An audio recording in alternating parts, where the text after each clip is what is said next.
everyone, welcome back to my channel. My name is Mia and I run Sticky Kitten Crafts. If you're new here, on my channel, I typically like to post a lot of videos about my craft markets, both kind of getting prepped for them and then also how my markets went. So this is going to be a market debrief, which I'm really excited about. So what we're going to do today is we are going to talk about kind of how I found my market. I get a lot of questions about that, and I know that was something that I needed a lot of help with when I first started. We will also be talking about kind of my general market plan for this spring, just so you have a better understanding of that as well. So let's go ahead and just kind of jump right into things. So I think back in January or February, I started looking into my spring markets. I had been looking even prior to that, but hadn't really seen a lot of things popping up yet. So I think in like late February, I really started trying to look and apply for markets. I mostly use Eventini to find a lot of the markets that I'm doing. I find that they're usually like pretty reputable. I've never had a problem going to a market that was marketed on there. So definitely a good place to start if you are looking for markets. So this one I found on Eventini. It is actually down in kind of the more downtown area. So I live in the Atlanta metro area.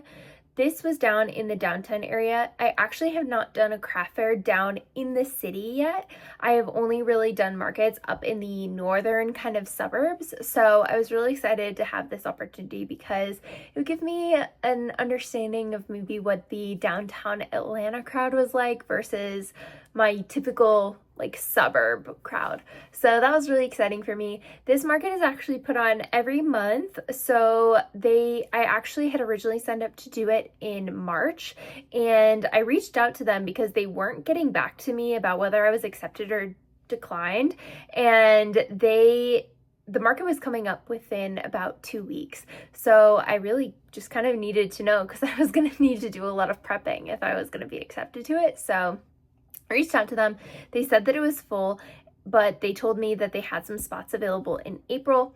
It ended up working out really well for me because I also had an April market that I had signed up for and I got denied from that one. So everything ended up working out. I just kind of moved the one from March into April. And then I also got accepted to a 2-day market in May. This will be my first 2-day market. And if you go back and watch my very original video of my first market, I think I probably mentioned in there, but there was a craft market going on across the street from the market that I was doing, and this is that market. So I'm really excited to be a part of that one. It'll be something new, and I'm excited to see kind of how the 2-day setup goes. I am a little bit nervous. Craft markets make me really tired, and this one is outside, so I'm a little bit worried about that, but we'll see how it goes. One of my kind of like overall brand goals for this year was I really wanted to do 7 different markets. I think this will be a little bit difficult just kind of given that I was rejected from the one April market. However, I'm not too concerned about it because I do think that I'll have quite a few going on in the fall and winter time. So that's fine. After my 2-day market in May, I also have a 1-day market in June. I'm not sure that that one will be super great. We'll see how it goes. I think it's kind of inside of a like shopping center, so we'll see how that one goes. But that will be kind of like my 3rd, or you could say 4th, because technically I'm going to be doing like the 2-day market. So I'll be selling for 4 different days in the springtime. So that's where we're at with kind of our general market planning. I think similar to last year, I will probably take off the months of June and July. Well, actually I have the one in June, but I'll probably take off kind of like July, August timeframe, just so that I can really sit down and restock and get ready for my fall market. So that'll be kind of the general plan for moving forward. But let's see. So a little bit more about this market. It was what they called a chef's market. So they had a bunch of food vendors outside of this like big hall. If you live in a bigger city, this was where they did our like Van Gogh interactive experience. So it's a big hall that they had the actual like event in, but they had all the food vendors kind of outside and like big doors that people could come in and out of. So inside of the hall, they had, I think, well, actually only like 6 vendors. There really weren't that many. I think there were about 3 crafty type vendors and like 3 food vendors. So definitely like a good mix inside as well. There was no one selling crochet, which was really nice. At a lot of the markets that I've been doing lately, I have not been the only one selling crochet, which is fine. I understand like there's a lot of people in this space and it's super saturated. That's fine by me. I do, however, appreciate when it is a small market like this and they don't have overlapping of vendors. I have one market, I really love doing it, but the last time I was there, they did have like 2 crochet vendors, and there's so few vendors, it just kind of, I don't know, it definitely feels weird to have like 2 of the same kind of people at that small of a market. So I appreciated that I was the only one, and also I was kind of the only vendor that was really geared towards kids, so that definitely helped me a lot too for this one. So definitely be on the lookout for those types of events, because it's definitely helpful not to have like a ton of competition. Obviously that is not the reality of what you will usually find, but it is nice when you do have those days where you are just there with your plushies and the kids can go nuts. So that's great.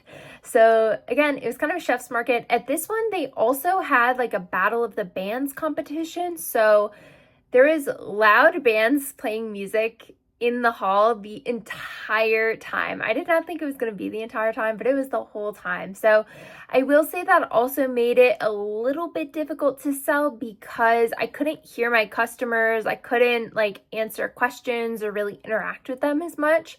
Obviously the bands are also playing, so people were mostly focused on that as opposed to actually like, you know, milling about and buying things. So a lot of my sales happened in the very beginning part of the day when people were kind of funneling in, getting ready for the event, and then some in between the bands. But for the most part, when the bands were playing, which was like a lot of the time, I didn't get many sales. So again, just a downside, but it was still a fun event. I was really glad I didn't get a headache from it. I was very worried that I would because it was so loud.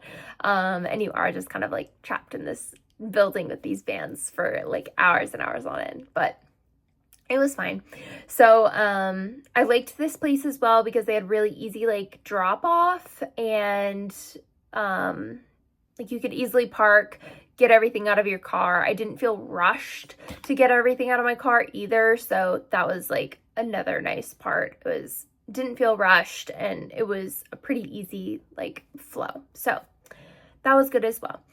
So for my booth setup, I think I have some video or some photos here that I can show you. This was actually, I'm going to show you how I set it up at home because I have still photos. I didn't take any still photos at my last event. I only took a video, so I'll include the video of how it actually ended up turning out at the event at the end. But basically what I did is I always put my 2 tables in an L, but it's basically an L so that people, like if this is the front of my booth, like where people are passing by, I have it so they can like kind of funnel in and, you know, see things. I know a lot of people will put this like back table up towards the front, but I kind of like to put it back. I create a nice little environment in there, and I'll talk a little bit more about that. So I kind of like that just so then people aren't congesting up the walkways as much, like they can step in and then leave. I might try something a little different in another time, but I also think it makes like this side table more accessible because otherwise they would kind of be like walking down the side of my tent. I don't know. I like it the way I have it for now. It's definitely been working well for me. So, and I don't feel like people are too like scared to walk into my tent. So that's good as well. So that's how I have my setup. On the front of, again, sorry, I'm just trying to show, but I'll have photos as well. So at my one table that kind of juts out, and then if this is the front of my tent, I have my little claw machine right there in the front. That is a great eye-catching thing for kids. And then on this table, I had a bunch of my little items. So my leggy frogs, my stressy blobs, my Maybell chickens, my chunky mushrooms, all those things were on that table. And then moving on to my back table, like what people see when they're looking into my booth, I had a lot more of my bigger eye-catching items. So I had like my toucans, I had my alligator, I had my little ice creams, just all my bigger kind of eye-catching things that are more unique, and I only have one or two of those. So that was how I set that up. And then on the other side, I have a little plant stand. I think I'm going to get something else for one of my future markets, but I have my little plant stand, and on there I put more of my like adult items, if you will. So I had a lot of my keychains, I put my bookish items, I had my little chicken Kindle holder along with some like bookmarks and things like that. All of that stuff went on that plant stand. I think that worked really well. That way it wasn't intermingled with my plushies, and it kind of gave it a really nice, like, it gave it its own space that people could look at. This time in my booth, I also added in a carpet. So I bought a carpet, I think it was $20, maybe $25. It might have been less than that. I didn't pay more than $25 for it though. I got it at Five Below. It is an outdoor washable rug. So I got that just because at the one market that I've done a couple of times, they have wood chips, and the wood chips are terrible if someone drops your plushie on the ground. So I got this rug to kind of help mitigate some of that. Obviously they might still like roll off the rug or something, but at least it helps a little bit. And it also kind of gives that energy of like being very warm and cozy, and people like to come in because it is like colorful and nice.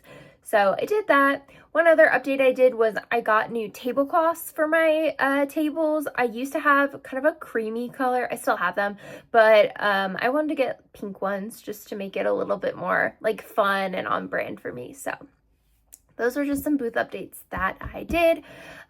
Here is a video of what my booth looked like.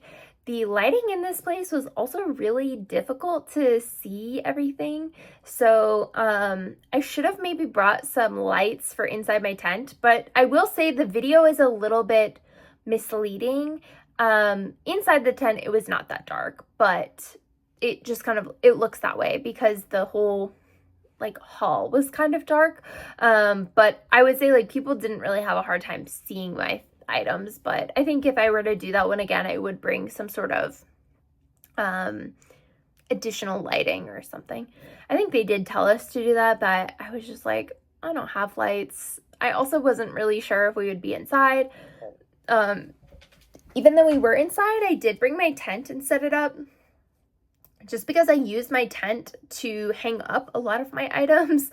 So I kind of need my tent as part of my setup. So I did bring it with me, and I did set it up, but okay.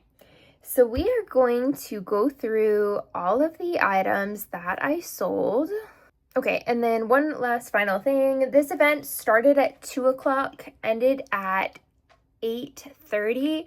We ended up getting there around a little shortly after 1, and then we ended up packing up around 9-ish, a little bit earlier, but we definitely didn't pack up like right at 8:30. None of the other vendors were packing up, and people were still kind of wrapping up from the Battle of the Bands and funneling out. So we ended up like holding off on leaving for a little bit just because it was like, I don't know, maybe someone will stop by as they walk out. No one did, but you know, I just wanted to stay anyway. So it looks like I made my first sale at 3 o'clock actually. I'm just going to walk you through what I sold and how much I sold it for so you can have an idea. If I have any photos of the items, I will include them here. I should have photos of everything, but who knows sometimes. So First item I sold, I was shocked by this. I sold a large build your own bunny. This was a bunny that this was actually the very first item that I sold at a craft market.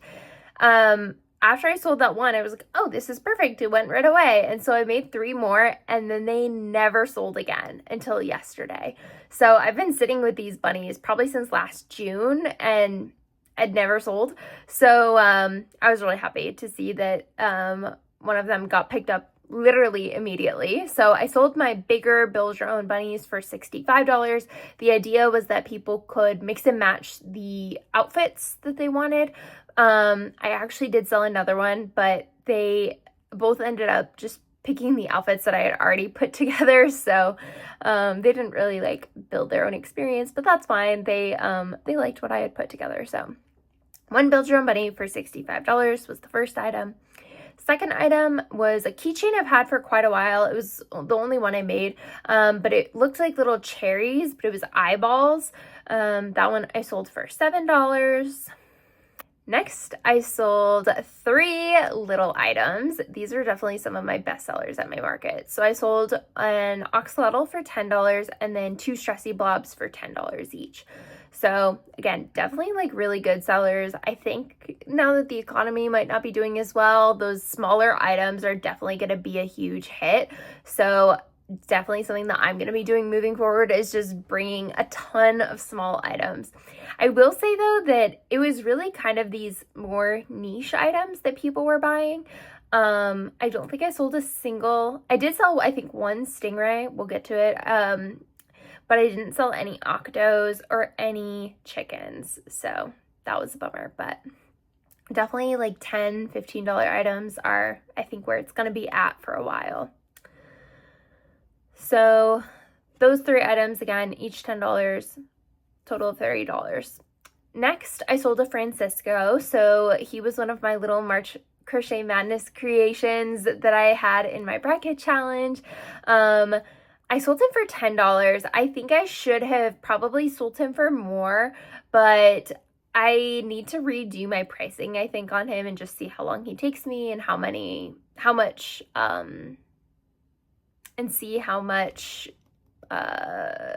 supplies he takes. So I definitely probably should have charged more, but the girl got a good deal, I guess. So she enjoyed him. She put him right on her bag, which was really fun. So 1 Francisco, $10. Next, I sold a mini build your own bunny. This is the AQ crochet pattern. So I brought quite a few bunnies and I sold out of quite a few of them, but this was the first one that I sold. Next, I sold one of my bigger axolotls. I made these also last year, didn't have any movement on them. This sold for $60 and it was the light pink one. It was very cute, so I was really happy that this little girl got it. Next, I sold, again, another one of my mini pocket pals. This is a sprout cat, so it's like the little cat with the mushroom on top. Again, $10.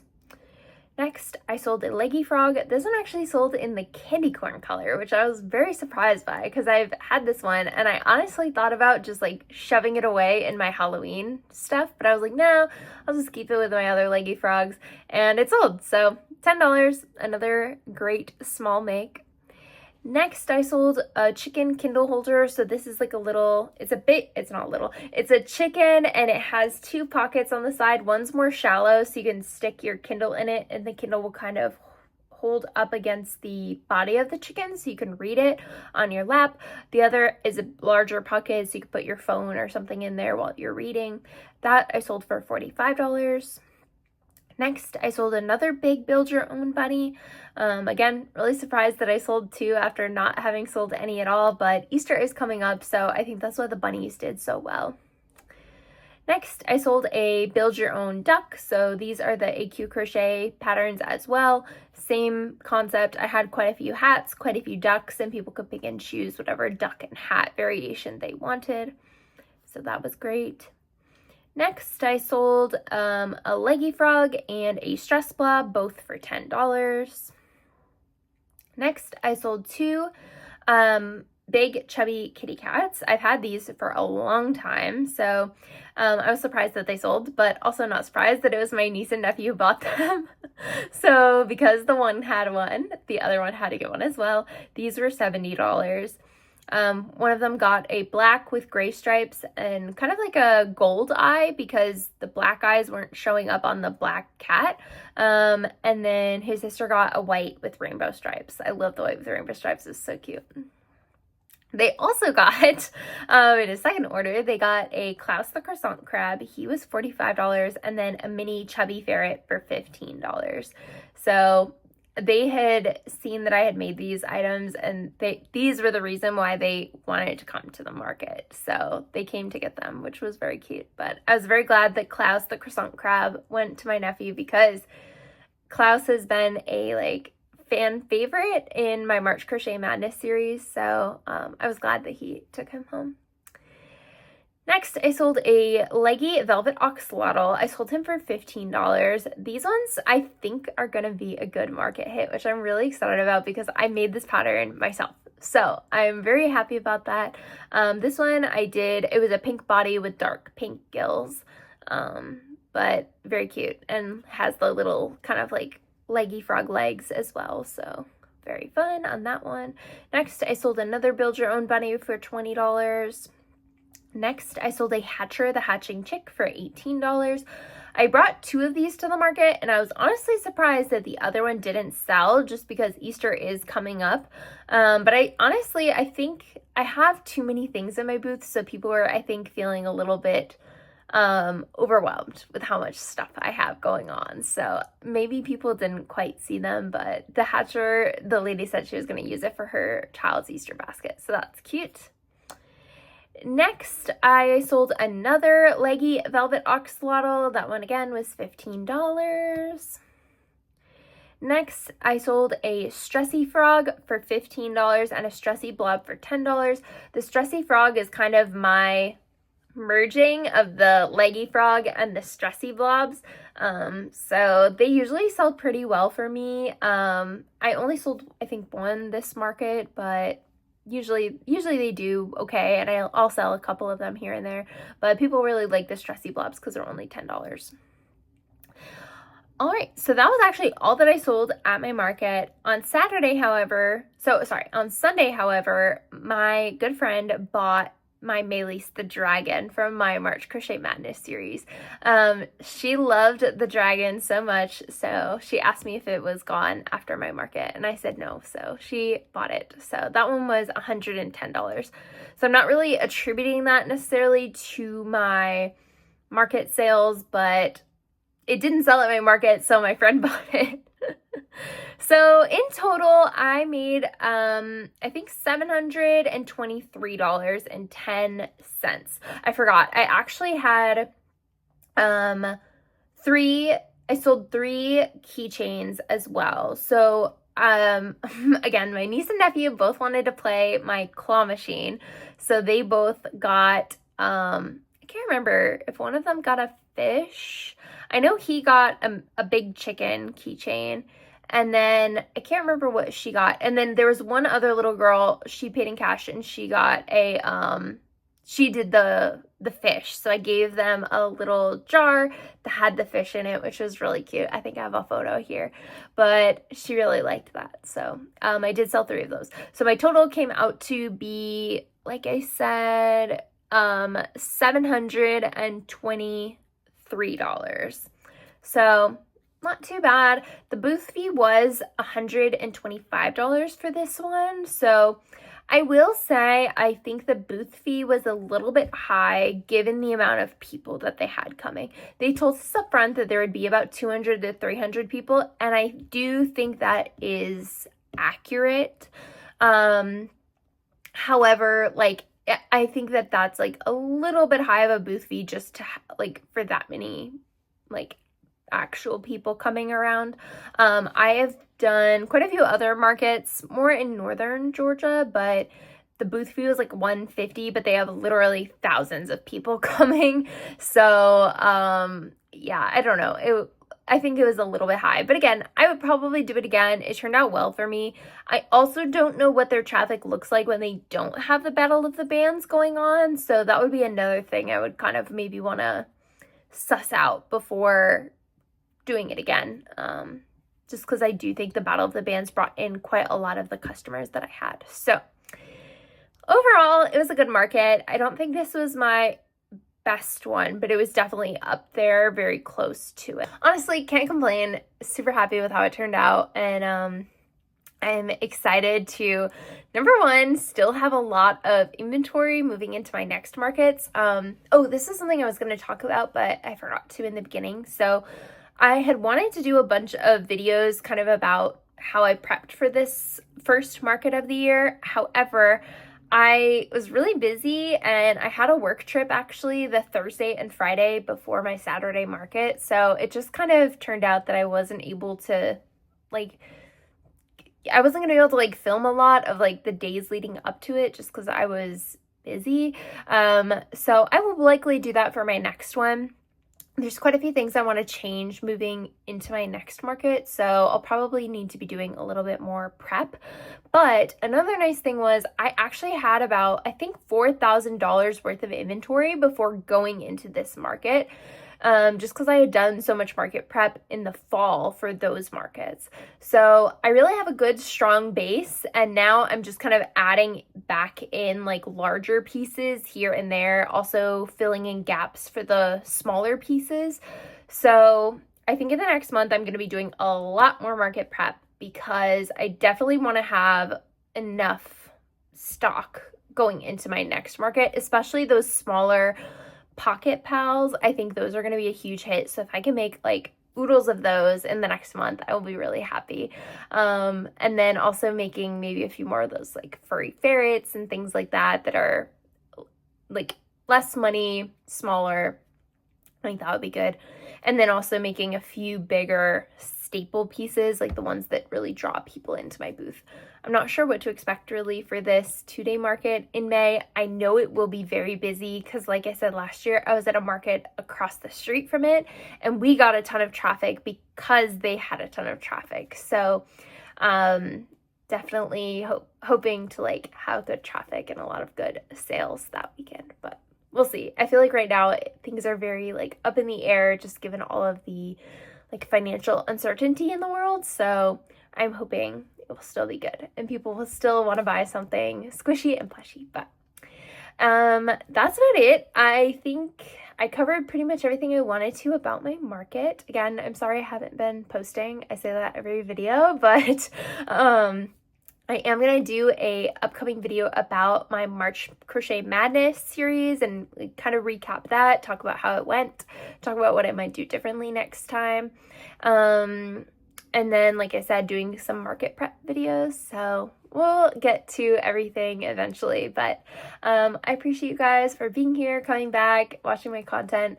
I will definitely see you guys in the next one. I hope you have a good time between now and then. I will see you soon.